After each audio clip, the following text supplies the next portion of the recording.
Aussi loin que je me souvienne, je me suis toujours considéré comme un drôle d'oiseau, une sorte d'extraterrestre, duquel il manquerait des coutures et dont les ficelles craquent sitôt qu'il se met à parler. J'ai toujours aimé apprendre. Je suis un insatiable curieux, mais j'ai mis beaucoup de temps à comprendre que ma méthode d'apprentissage différait beaucoup de celle des carcans habituels. J'aime par-dessus tout lire, et je préfère regarder des mots plutôt qu'un visage. Je ne suis pas agoraphobe, je ne suis pas misanthrope. Cela dit, je ressens une grande dépense d'énergie s'écouler d'une discussion a priori anodine. Alors j'ai appris à me ménager. Cela dit, tout n'est pas à jeter chez moi. Je pense tout d'abord que je suis un créatif, dans le bon sens du terme. Je dirais aussi que je n'ai pas peur de l'échec. C'est même quelque chose qui m'attire a priori, puisque si l'on fait l'analogie avec un jeu vidéo par exemple, on a envie d'échouer quelque part, puisque échouer c'est apprendre plus vite.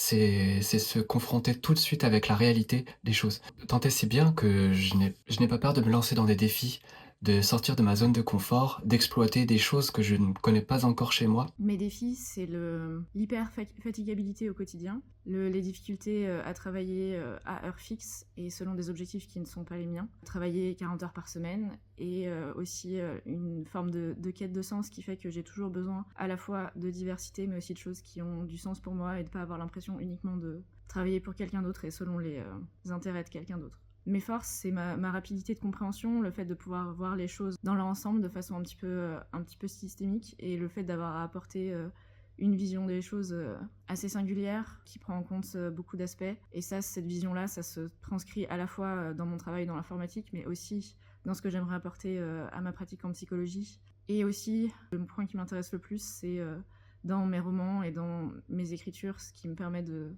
connecter avec les gens et de partager ma vision du monde qui est un petit peu spécifique. En tant que personne autiste TDAH, je suis fatigable. Je ne peux pas faire un temps plein. J'ai besoin de consignes claires pour pouvoir bien faire mon travail, quitte aussi à répéter la consigne. Je suis sensible au bruit, donc je ne peux pas travailler en open space pour rester concentrée et éviter trop d'anxiété. Je suis introvertie. Les codes sociaux sont parfois pour moi une source de stress. Mais au-delà de tout ça, à force d'observer, je comprends vite, je peux même anticiper. Je reste rigoureuse et minutieuse. Malgré ma lenteur, j'aime rendre le travail propre et bien fait. Je ne parle pas beaucoup, mais par contre, j'ai un sens de l'observation très développé